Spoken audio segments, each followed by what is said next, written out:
चलो आज हम आपको अपनी लिखी एक कहानी नहीं सुनाते हैं। कहानी का शीर्षक दिया है मैंने नसीहत। अगर कुछ मॉडिफिकेशन करना हो तो बताना। कहानी शुरू करती हूँ। रामदीन एक किसान था। उसके पास 2 बीघा जमीन थी। रामदीन जमीन के उसी टुकड़े पर खेती करके अपने और अपने परिवार का भरण पोषण करता था। वो कुल 7वीं तक ही पढ़ा था। उसे कोई रोकने टोकने वाला था नहीं, इसलिए उसकी पढ़ाई अधूरी रह गई थी। लेकिन आज उसे इस बात का अफसोस था। शहर की चकाचौंध उसे हमेशा अपनी ओर आकर्षित करती थी, परंतु शहर में कोई ठिकाना न होने की वजह से वो अपने गांव को छोड़ नहीं सकता था। उसके घर में उसकी पत्नी और एक 5 साल का बेटा भी था, जिसका नाम चंदन था। रामदीन ने मन ही मन संकल्प ले रखा था कि वो अपने बेटे को पढ़ा लिखा कर किसी काबिल बनाने के लिए जमीन आसमान एक कर देगा। इस तरह शहर में रहने का उसका सपना भी सच हो जाएगा। अपने बेटे के सुरक्षित भविष्य के लिए वो यथासंभव कुछ बचत करके डाक खाने में जमा करवा देता था। उसके ही गांव के कई लोग उसे कह चुके थे कि वो और 1-2 बीघा जमीन खरीद ले, जिससे उसकी आमदनी कुछ और बढ़ जाएगी, परंतु उसने किसी एक की भी नहीं सुनी, क्योंकि वो जानता था उसके पास इतने रुपए नहीं हैं और कर्ज लेकर जमीन खरीदने में कोई समझदारी नहीं है। रामदीन के गांव में साहिल भी रहता था। उसका एक 7 साल का बेटा भी था, जिसका नाम आरिफ था। आरिफ के पास एक सुंदर सा खरगोश था। चंदन को भी खरगोश के साथ खेलना अच्छा लगता था। उसके बाबा जब कभी भी साहिल के घर जाते उसे अपने साथ ले जाते। इस तरह साथ साथ खेलते खेलते दोनों बच्चों में दोस्ती हो गई। अब उन्हें अलग होना पड़ता तब दोनों बच्चे रुआ से हो आते। जून का महीना था। जब जून का महीना बीतने को तो था, हर कोई बरसात का इंतजार कर रहा था, मगर आसमान देखते देखते पूरा सावन बीत गया, पर बरसात नहीं हुई। घर की गाड़ी पटरी पर चलती रहे, इसलिए हर छोटा किसान कोई ना कोई छोटा मोटा काम करके कुछ रुपए कमा लेना चाहता था, ताकि परिवार की जरूरतों को पूरा किया जा सके। शायद इसी सोच के चलते गांव के लोगों ने शहरों की ओर पलायन शुरू कर दिया था। शहर जाकर कोई राजमिस्त्री बन गया तो कोई बेलदार। साहिल अपने परिवार को गांव में ही छोड़कर सबसे पहले शहर गया था। उसे शहर गए मुश्किल से अभी 30-32 दिन ही हुए थे कि डाकिया बाबू उसका मनी ऑर्डर लाया था। ये कोई सुनी सुनाई बात नहीं थी। रामदीन ने खुद डाकिया बाबू को उसके परिवार को रुपए देते हुए देखा था। अब उसे यकीन हो चला था कि शहर में काम ढूंढना या रुपए कमाना मुश्किल काम नहीं है। बस इसी उम्मीद से उसने भी कुछ सप्ताह शहर में रहकर रुपए कमाने का निर्णय कर लिया। उसने पहली ही फुर्सत में शहर गए साहिल से फोन पर बातचीत करके उसे अपनी मंशा बता दी। बातचीत के बाद तय हुआ कि रामदीन जिस दिन भी शहर पहुंच जाएगा, वहां से पहले साहिल को फोन करेगा, उसके बाद ही साहिल उसे अपने मिलने का ठिकाना बताएगा। अगली ही सुबह रामदीन शहर की ओर रवाना हो गया। कुछ देर रवाना हो गया और देर शाम तक शहर पहुंच गया। अब उसने PCO यानी पब्लिक टेलीफोन बूथ से साहिल को फोन किया और अपने शहर पहुंच जाने की खबर दे दी। साथ ही साथ उसके ठिकाने का अता पता भी ले लिया। इतना ही नहीं, वहां तक किस साधन से किस तरह पहुंचा जा सकता है ये भी अच्छे से समझ लिया। बस अड्डे पर देर तक प्रतीक्षा करने के बाद बस आई। बस में टिकट खरीदने से पहले ही उसने कंडक्टर से पूछ लिया था जहां उसे जाना है बस उसे वहां तक पहुंचा देगी या नहीं। फिर वो कंडक्टर के पास वाली सीट पर बैठ गया और उसे ताकीद कर दी कि उसका बस स्टॉप आने से पहले उसे बता दे। बावजूद इसके उसको गलत जगह उतार दिया गया, क्योंकि किसी वजह से बस का रूट बदल गया था। रात के 9 बजे तक भी रामदीन अपने ठिकाने पर नहीं पहुंच पाया था। सो उसने फिर से PCO से साहिल को फोन किया और बताया कि जिस नंबर से वो फोन कर रहा है उस दुकान का नाम फला फला है। उस दुकान वाले रास्ते पर ही राजन बाबू शेरो हॉस्पिटल है। उसने साहिल से अनुरोध किया कि वो उसे आकर वहां से ले जाए। खैर 1 घंटे के इंतजार के बाद साहिल रामदीन को उसी दुकान से अपने ठिकाने पर ले आया। रामदीन ये देखकर हैरान रह गया कि जिस किराए के कमरे में साहिल अपने साथियों के साथ रहता था वो बहुत छोटा था और सभी नीचे फर्श पर बिना बिस्तर के सोते थे। रामदीन ने उस रात साहिल के साथ भूखे पेट सोकर बिताया था। उसकी वजह सिर्फ इतनी थी कि दिन भर का थका होने के कारण लेटते ही उसको नींद आ गई। जब सवेरा हुआ तब सभी अपने अपने काम पर चले गए।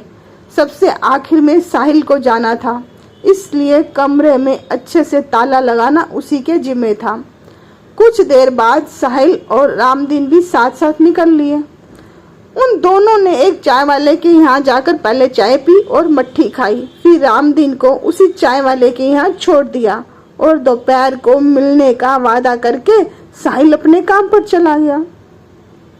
बातों बातों में चाय वाले ने रामदीन को बताया कि साहिल पोलर यानी रिक्शा चालक है। शहर में काम ढूंढना इतना भी आसान नहीं है जितना लगता है। रामदीन चाय वाले के साथ बातों में इतना व्यस्त हो गया कि उसे पता ही नहीं चला कब 12 बज गए। जब उसे होश आया कि 12 बज गए हैं तब वो चाय वाले के पड़ोस में जो सुलभ शौचालय था वहां नहाने चला गया। उसके पास वाले ढाबे में जाकर पेट पूजा की। उसके बाद तब तक भी साहिल चाय वाले की दुकान पर आया नहीं था। दोपहर के कोई 2 बजे के करीब साहिल चाय वाले की दुकान पर आया। उसने अपना रिक्शा एक तरफ लगाया और चाय का ऑर्डर दे दिया। रामदीन उससे देरी से आने का कारण पूछता इससे पहले ही एक राहगीर ने दुकान के किनारे खड़े रिक्शे को देखकर कहा, भैया तुम्हारा रिक्शा खाली है, चलोगे क्या? साहिल तो अभी थका हारा आया था, फिर भी उसने पूछा कहाँ तक जाना है? राहगीर ने कहा ढक्का। साहिल ने रामदीन से कहा तुम इसे छोड़ आओ। अब रामदीन ने कहा मुझे रास्ता नहीं मालूम। राहगीर ने कहा कि रास्ता मैं बता दूंगा। फिर रामदीन ने राहगीर को रिक्शे पर बिठाकर उसे उसके गंतव्य स्थान तक पहुंचा दिया। इसके एवज में उसे 20 रुपए मिले। इसी तरह वापसी पर भी उसे सवारी मिलती गई जिन्होंने खुद ही रास्ता बताया और अपनी मर्जी से मेहनताना दिया। कुल मिलाकर उसने चाय वाले की दुकान तक पहुंचते पहुंचते 70 रुपए कमा लिए थे। शाम होते होते रामदीन ने अपना मन पक्का कर लिया था कि वो भी अब रिक्शा चला लेगा, क्योंकि रिक्शे का भाड़ा 50 रुपए ही देना है। रिक्शे की टूट फूट, टायर पंचर आदि सिरदर्दी रिक्शा मालिक की। आखिर जोड़ तोड़ करके उसे भी रिक्शा भाड़े पर मिल गया। अब वो रिक्शा चलाकर दिन में ज्यादा से ज्यादा रुपए कमा सकता था। अगर किसी कारणवश दिन में रिक्शा ना चला पाओ तो रात में रिक्शा चलाकर कमाने का विकल्प खुला रहता है। यही सोचकर रामदीन चिंता मुक्त हो गया। अब रामदीन भी पोलर बन गया था। दिन में रिक्शा चलाकर रामदीन की जितनी भी कमाई होती उससे अपना रोज का खर्च निकालने के बाद जितनी बचत होती रामदीन उसे चाय वाले के पास जमा कर देता और एक पॉकेट डायरी पर उससे लिखवा लेता। सभी लोग ऐसा ही करते थे जिनका शहर में कोई पक्का ठिकाना नहीं था। रामदीन भी दूसरे लोगों की तरह भरोसे पर ही अपनी बचत चाय वाले के पास जमा करने को विवश था। उसकी वजह रामदीन के गले उतरती थी, क्योंकि दिन भर की मेहनत के बाद गहरी नींद आना स्वाभाविक था। ऐसे में क्या पता चलेगा अगर कोई किसी की जेब काट कर ले जाए। उस जैसे ज्यादातर लोग तो सड़क की पटरी, बस स्टॉप या उसी रिक्शे पर खुले आसमान के नीचे ही रात गुजारते हैं। आने वाला हर दिन रामदीन को शहर की कड़वी सच्चाइयों से सामना करवा रहा था। धीरे धीरे उसे ये एहसास हो चला था कि शहर में बसने के लिए कुछ ना कुछ कीमत चुकानी पड़ती है। फिलहाल तो रामदीन को अपने परिवार का पास ना होना ही शहर में रहने की कीमत चुकाने का एहसास कराता था। उसके पास अपने रहने के लिए भी छत नहीं थी। ऐसे में वो अपने परिवार को अपने साथ कैसे रख सकता था। सारे दिन एक जैसे नहीं होते, हर रात के बाद सहर होती है। रामदीन खुद ही खुद को समझा लेता था। वो किशोर दा का गाया गाना गीत, कहाँ तक ये मन को अंधेरे चलेंगे, उदासी भरे दिन कभी तो ढलेंगे, इस गीत को गुनगुना लेता था। रामदीन रोजाना 150 से 200 रुपए तक की बचत कर लेता था। उसने ना तो कमरा किराए पर लिया था, ना ही रोजाना सुलभ शौचालय में जाकर नहाता था। ना जाने कितनी ही बार उसने अपने खाने पीने का खर्चा भी बचा लिया था। वो कभी गुरुद्वारे तो कभी मंदिर में बंटने वाले लंगर से पेट भर लेता था। कभी नवरात्र या ऐसे ही खुशी के मौके पर जब लोग आलू पूड़ी या खाने का जो भी सामान बांटते, रामदीन उसे ही खाकर अपना काम चला लेता था। बीड़ी सिगरेट या गुटखे का उसका कोई खर्चा नहीं था। अब तक उसने 4400 रुपये जमा कर लिए थे। जब रामदीन की हिम्मत जवाब देने लगी तो उसने गांव वापस जाने का फैसला कर लिया। 2 दिन पहले ही उसने चाय वाले को बता दिया था, ताकि अपने जमा किए हुए रुपए वापस लेने के लिए उसे कोई बहानेबाजी सुनने को ना मिले। उसे हैरत तब हुई जब उसकी जमा पूंजी से 200 रुपये काट लिए गए और उसका कारण भी बताया गया।